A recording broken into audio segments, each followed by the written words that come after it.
Clear.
Shiv का अर्थ ही है कल्याणकारी, सद्गति दाता, दुख हरता, सुख करता। शिव बाबा शांति, प्रेम, सुख, ज्ञान, पवित्रता, शक्ति एवं आनंद के सागर है। शिव जो है वो त्रिकालदर्शी है, त्रिनेत्री है और त्रिलोकी नाथ भी है। आप जो अभी शिव जी की महिमा कर रहे थे, मुझे उसके बारे में जानना है। क्यों नहीं, जरूर। बहन जी, हमें भी अक्षय सर के साथ शिव जी का परिचय जानना है। संदेश। आइए, आप सभी भी आ जाइए।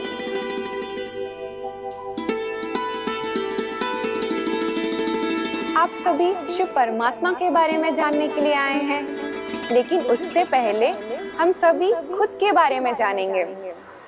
आपसे एक प्रश्न है, क्या आप जानते हो कि आप कौन हैं? मेरा नाम अक्षय है और मैं एक एक्टर हूँ। पर ये तो आपके शरीर और आपके प्रोफेशन की पहचान है, पर आप कौन हैं? मतलब यह आपका सही परिचय नहीं है। इस शरीर में जब तक आप जीवित हो तब तक ही आपकी यह पहचान है। मृत्यु के बाद कोई भी नाम लेकर नहीं पुकारता। मृत्यु होने के बाद में तो मित्र संबंधी भी आपको यह कहेंगे, ये डेड बॉडी। हाँ। नाम का संग भी मृत्यु के बाद खत्म हो जाता है। तो फिर आप कौन हैं?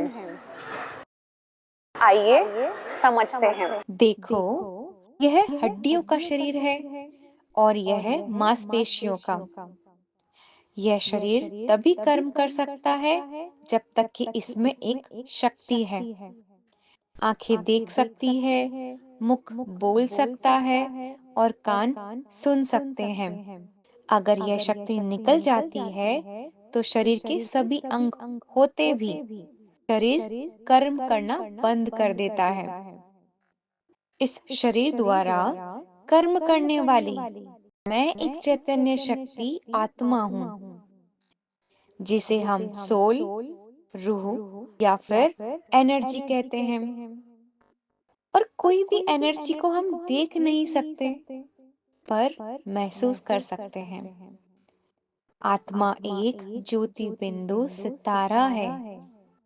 इस शरीर द्वारा कर्म करने वाली मैं शक्ति आत्मा हूँ। यहाँ तक हमने जाना कि हम कौन हैं। हम कौन हैं? हम सब आत्मा हैं। Very good. क्या आप जानते हैं परमात्मा कौन है?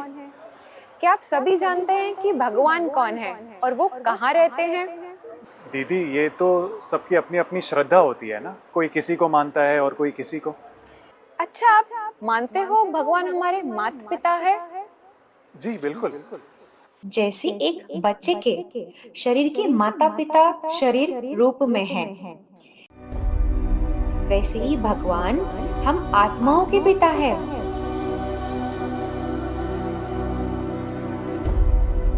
जैसे हम एक आत्मा शक्ति सितारा है, वैसे भगवान भी शक्ति सितारा है।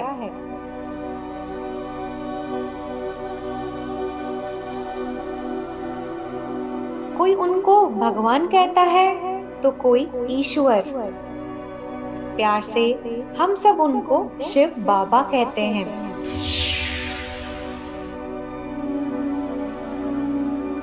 जिसको हम सब शिवलिंग के रूप में पूजते हैं। शिव का अर्थ ही है कल्याणकारी, सद्गति दाता। शिव पिता परम धाम में निवास करते हैं, जो सूर्य चांद सितारों से भी पार वतन है। शिव बाबा शांति, प्रेम, सुख, ज्ञान, पवित्रता, शक्ति एवं आनंद के सागर है।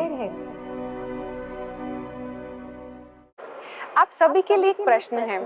जैसे आज हम त्योहार मनाते हैं, होली, दिवाली, रक्षाबंधन, क्या उन सब में अभी भी वही आनंद आता है जैसा बचपन में आया करता था? अब तो फटाके भी कितने एडवांस हो गए और खाने के लिए कितनी वैरायटीज में मिठाइयाँ हो गई है। इंसान साइंस और टेक्नोलॉजी में कितना आगे बढ़ गया है, लेकिन आत्मा अंदर खाली हो गई है। आज दिन बर दिन कितना दुख बढ़ता जा रहा है, चाहे अमीर हो चाहे गरीब, सब दुखी है। अब आपको क्या लगता है, यह कौन सा समय चल रहा है और कौन सा युग चल रहा है? कलयुग। सही बात है, ये कलयुग चल रहा है। तो आइए इस सृष्टि के काल चक्र को जानते हैं। यह तो आपको पता ही है, शुभ कार्य करने से पहले स्वास्तिका बनाते हैं। वास्तव में ये 4 युगों का प्रतीक है: सतयुग, त्रेता युग, द्वापर युग और कलयुग। आप सभी ने कहा कि अभी कलयुग चल रहा है। उसका मतलब इस सृष्टि पर जब भी सतयुग और त्रेता युग था, उस समय के मनुष्य पावन देवी देवता कहलाते थे, क्योंकि उनमें दिव्य गुण थे। 16 कला संपूर्ण, संपूर्ण निर्विकारी, मर्यादा पुरुषोत्तम थे। उस समय धरती पर आदि सनातन देवी देवताओं का राज्य था। प्रकृति के 5 तत्व सतो प्रधान थे। चारों ओर खुशहाल जीवन, सुख शांति थी और भारत सोने की चिड़िया कहलाता था। उसके बाद द्वापर युग से संसार में दुख की शुरुआत हुई।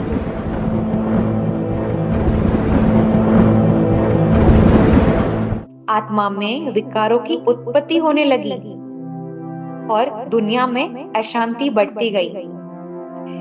इसी के साथ समाज में प्रेम व शांति के लिए धर्म स्थापकों ने अपने धर्मों की स्थापना की। लेकिन आत्मा विकारी बनती गई और संसार में पापाचार बढ़ता गया।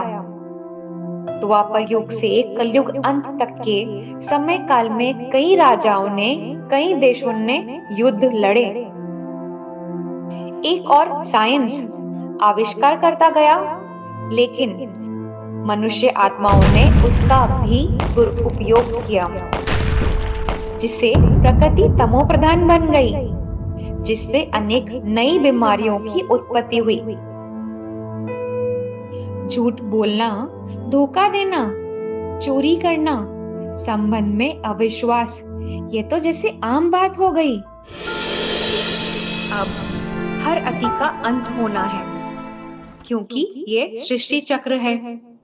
तो अब फिर से रात के बाद दिन होगा, कलयुग के बाद सतयुग आएगा।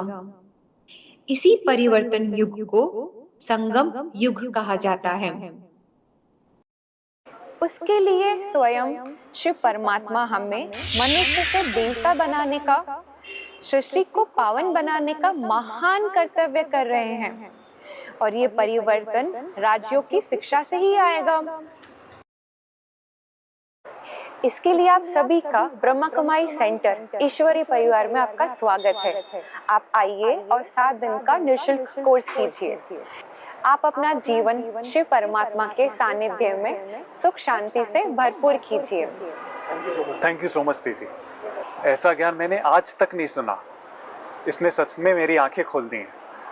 ठीक है अक्षय भाई जी, आप सेंटर पर जरूर आइएगा। मैं जरूर आऊंगा दीदी। ओम शांति। ओम शांति। सर अक्षय सर, हर हर महादेव। हर हर महादेव। सर, शिवरात्रि के इस पावन दिन पर शिवजी के दर्शन करके आपको कैसा लग रहा है?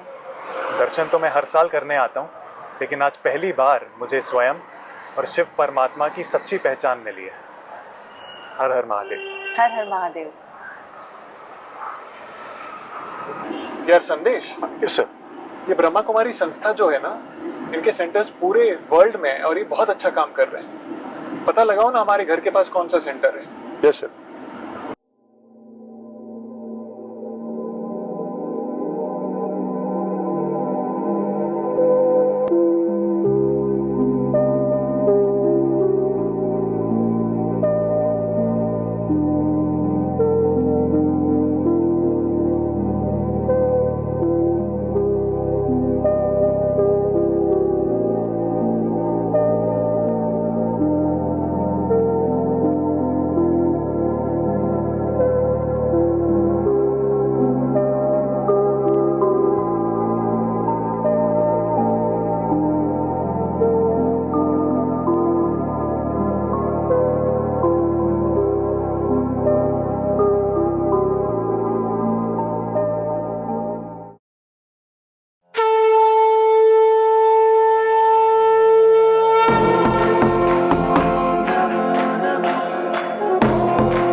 तो अक्षय भाई जी, अब आपको पता है कि आप कौन हो? मैं एक आत्मा हूँ। और उसका स्वरूप क्या है? मैं आत्मा ज्योति बिंदु स्वरूप हूँ। अब हमें कलयुग से सतयुगी दुनिया लाने के लिए स्वयं को आत्मा समझ शिव पिता परमात्मा को याद करना है, जिससे आत्मा में दिव्य गुण और शक्तियां आएंगी।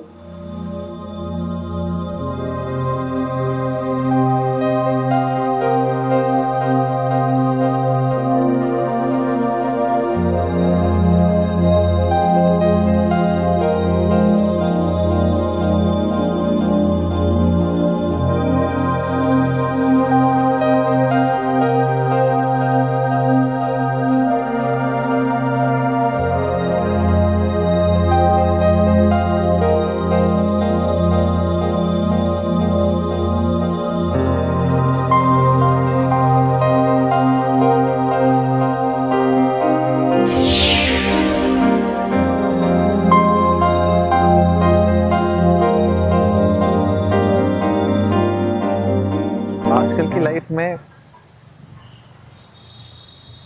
आजकल इंसान जो है ना, वो किसी ना किसी प्रॉब्लम से जूझ रहा है। हर इंसान, चाहे वो रिश्तों को लेकर हो, चाहे पैसों को लेकर, या अपने हेल्थ को ही ले लो।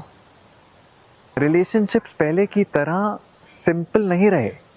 हर रिश्ते में धोखा, ब्रेकअप का इतना टेंशन, ट्रस्ट इश्यूज बढ़ रहे हैं, काम की इतनी टेंशन, फाइनेंशियल स्ट्रेस नॉर्मल हो गई है सबको, बिजनेस में कंपटीशन, हर प्रोफेशन में पॉलिटिक्स और हेल्थ, तीनों लेवल पर, फिजिकल, मेंटल, इमोशनल, इंसान टूट रहा है, हर लेवल पे टूट रहा है। ये मैं इसलिए बोल रहा हूं क्योंकि मैं सबसे गुजर चुका हूं, और अब मुझे एक ऐसा रास्ता मिला है ब्रह्मा कुमारी के राज योगा मेडिटेशन करके कि मैं अपने आप को एक बेहतर इंसान बना रहा हूं। हर दिन मैं उठता हूं, मुझे लगता है आज एक अच्छा दिन जाने वाला है, क्योंकि मैं हर सिचुएशन को बहुत काम होके रिस्पॉन्ड करता हूं, रिएक्ट नहीं करता। लोग क्या सोच रहे हैं, क्या फर्क पड़ता है। मेरी इंट्यूशन, मेरी अंदर की आवाज़, मेरी अंतरात्मा की आवाज़ क्या बोल रही है, वही है सब कुछ। और वो आप तब सुन पाओगे जब आप अपने आप को वक्त दोगे, मेडिटेशन करोगे, ये सही है ना, तो ये अपने आप सही हो जाता है। ये आप राज योगा मेडिटेशन से सीखोगे, डिसीजन इज योर्स। मेरी एक रिक्वेस्ट है, आप एक बार ट्राई करके तो देखो।